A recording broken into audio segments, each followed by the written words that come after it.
Hello everybody. Today I wanted to do a little video that talks about Solumedrol IV infusions.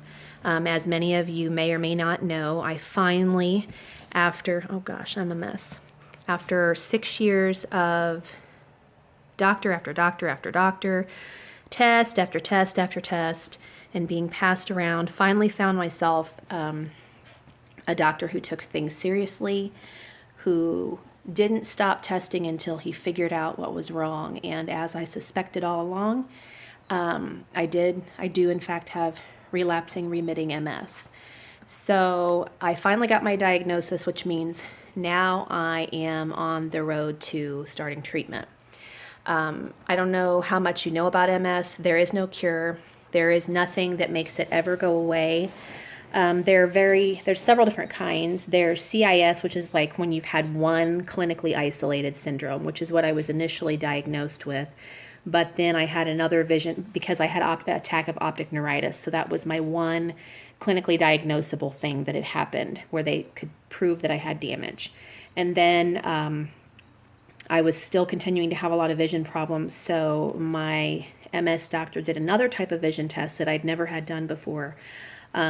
Which was a VEP called Visual Evoked Potentials. And what they do for that is they hook up some electrodes on the back of your head and they stick you in front of a TV screen that has little white and black checkerboard alternating squares, and they flash alternating, and there's a little spot right in the middle that you have to stare at for a certain amount of time, and they check each eye individually 2 different times. And what that does is measure how long it takes for the signal to travel from your eye to the back of your brain. And if they detect a delay, then that proves that there is in fact at least one more point of damage along the nerve pathways between your vision and your brain. And many times those don't show up on CT scans and MRIs, which is why I kept getting all these results that were saying things were normal, but I was still having problems. So that was 2 clinically diagnosable episodes that happened at 2 different points in time. And that's all I've been waiting for the last 6 years to actually get a confirmed diagnosis and start treatment. I met with my MS doctor last Wednesday to kind of go over my options. And I was currently in a flare. I still am right now, but to try to get that under control sooner for me, he wanted me to go have a 3 days worth of IV Solumedrol treatments. So today I had my 2nd dose. I finish up again tomorrow. And yesterday went pretty well, except that I had a pretty bad headache afterwards. So I asked them to do the drip a little bit slower today and not rush the fluids into my system so much. And that seemed to help. I did get some really bad heartburn both yesterday and today, but that's normal. I mean, it just causes this really acidic kind of feeling, and everything. I mean, as you're sitting there with this IV, you can taste the medication, and it tastes like really metallic or like chemicals. So I try to like suck on some hard candy or eat some gum. That seems to help a little, and that will last for, I want to say yesterday, everything I drank tasted awful except for grape juice. For some reason, grape juice was tart enough that it covered up that awful taste. But water, tea, everything else just tasted like I was drinking a cup of chemicals. That really didn't go away until about 5 o'clock last night. And you really can't taste any of your food that you eat while you're on this. It just messes with your taste buds. So today I had the heartburn again, but I didn't have the headache. They slowed the drip down, so that helped. And I only got about 2 hours of sleep last night, and I had to force myself to lay down. When I get these Solumedrol treatments, it's 1,000 milligrams of steroid all at one time, and 3 days in a row. So in 3 days, you're getting 3,000 milligrams. That's a lot. And then it stays in your system and continues to do its job for even up to a couple months afterwards. It does suppress your immune system greatly, so it's really important that you stay away from people who are ill. Wash your hands frequently, try to stay healthy, because having something like MS, your immune system is already somewhat suppressed, and it's easier for you to catch things. And when you catch another illness and you get sick and run a fever, you tend to have what's called a pseudo-exacerbation, which is basically a lot of your MS attack symptoms come back while you are ill with something else because your body's just trying to fight everything off. No permanent damage really happens during that time. You just really feel like crap. So my neurologist wanted me to stay home at least the 3 days that I'm having the Solumedrol treatments, especially since there's so much awful stuff going around right now. I had a daughter come home sick from school yesterday. She didn't ever end up getting sick or spiking a fever, so I did send her today, but I'm hoping that I can keep everyone healthy. Anyway, it makes you really hyper. It kind of makes your heart beat fast, makes your blood pressure go up, kind of feels, it makes me feel hot and sweaty all the time. And I just really can't sit still while I'm on it. Makes it really hard to sleep. I got 2 hours last night, and I know when I come off that last dose, I'm going to crash because I had my daughter's dance competition in St. Louis this weekend. And from Friday to Sunday, I only got about 4.5 hours of sleep, and then I only got 2 last night. So since Thursday night, I've had like 6.5 hours of sleep. I probably won't sleep tonight or tomorrow night because as that builds up in your system, it makes you even more wound up. So by this coming weekend, I should be feeling pretty crummy. Coming off of the steroids, you kind of crash. Your blood, it raises your blood sugar while you're on it. So then you crash, plus you haven't slept, so you're exhausted. And the Solumedrol, when you're coming off of it, can really make your muscles and your bones ache and hurt really bad. And it's actually really hard on your muscles and your bones.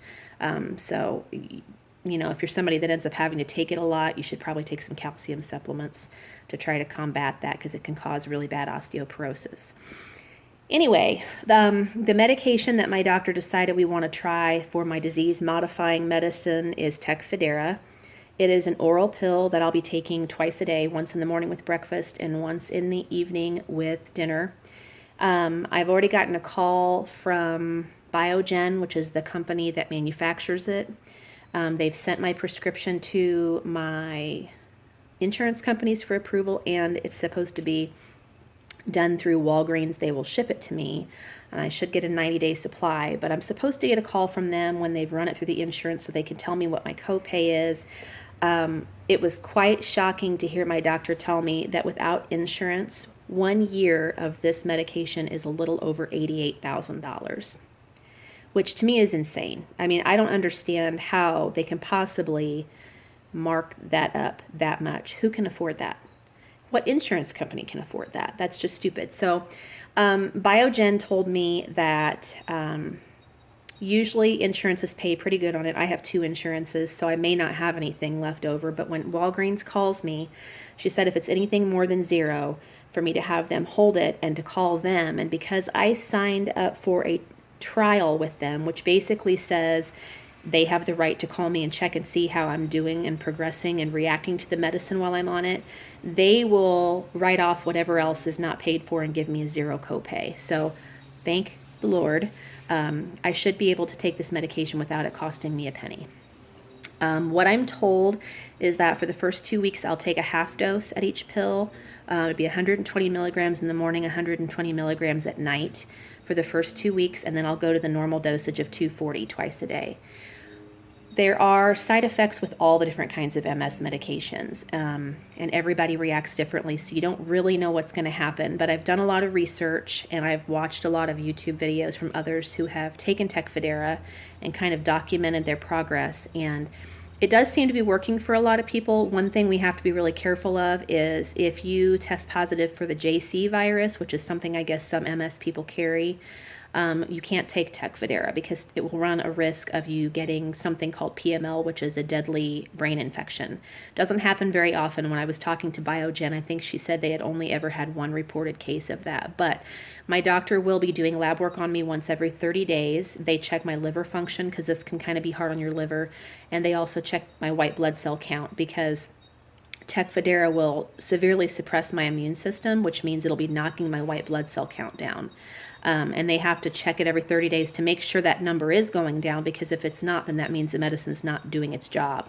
And they have to keep it from dropping too low, because if it drops too low, then I could be at risk for PML. So he will be monitoring me very closely to make sure that nothing crazy is going on.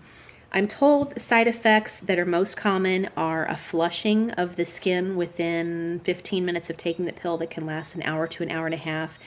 And when they say flushing, it's not just like your cheeks are a little rosy. They say it usually starts in your forehead and kind of works its way down your body. Your skin will turn a bright red. I saw a woman whose ears actually turned purple. It was so red, and it burns like a really severe sunburn and is very uncomfortable, I'm told. Another couple of symptoms that are really common and they can strike at any time are really bad stomach cramping, nausea, gastrointestinal issues, and some people get struck with just severe itching.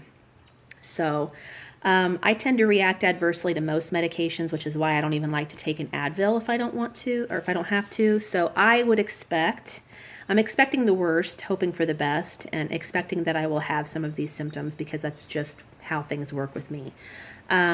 They say after the first 4 to 6 weeks, your body should be almost completely adjusted to the medication if it's going to work for you, and a lot of those symptoms will subside or only happen once or twice a week. So it's definitely going to be an adjustment. I'm definitely going to have a new kind of normal, and I know that when I have to take that first pill, it's going to be really hard for me to swallow because I'm going to be freaked out about what could possibly happen. But it's just a strange place to be in when you have known something is wrong for 6 years and you fought for that diagnosis and then you finally get it. It's scary because you don't ever want to be told that you have a disease that there's no cure for and that will never go away. But after being miserable and being made to feel like you're crazy for 6 years, a huge weight lifts just knowing that someone finally listened and figured it out. So I feel blessed that we have answers, and I'm now on the path to hopefully keep a lot of these flare-ups away. The flare-ups are when a lot of the damage happens, and these medications don't reverse any damage that has happened. They don't stop the progression of the disease. What they do is lessen the amount of attacks that you have, which in turn will lessen the amount of damage that takes place. Sometimes the medications don't work for people. Sometimes they work for a while and they quit and they have to switch you to something else. So I'm hoping that I will react okay to this and that this will work, and that I won't have to do a lot of bouncing around to find the right fit. So I just wanted to let you guys know what's going on with me and how my experience has been so far. Once I'm probably going to document over the next couple of days how I do with my last Solumedrol treatment tomorrow and kind of how I'm feeling as I'm coming off of it, because I expect that by the end of this week I'm going to be feeling pretty rough. So just to kind of give you guys an idea of how it all works. And then when I start my Tecfidera, which could be another couple of weeks before it all gets approved, I plan to document that as I go, just to kind of document what kind of side effects I'm having, how I'm feeling. Something that I've really struggled with since I've been having MS is that my memory is not as great as it used to be. Thank God for Post-it notes because I use them constantly at work. But I just seem to feel kind of flighty. Like there are things, especially when I go to the doctor, I will have a million questions that I want to ask and I can't remember the stuff when I need to. So I figure and I can't write for really long periods of time, like in a journal, because it starts to really hurt my hands. And I have problems with the shakes and things like that sometimes. So video documenting is about the best thing for me to do.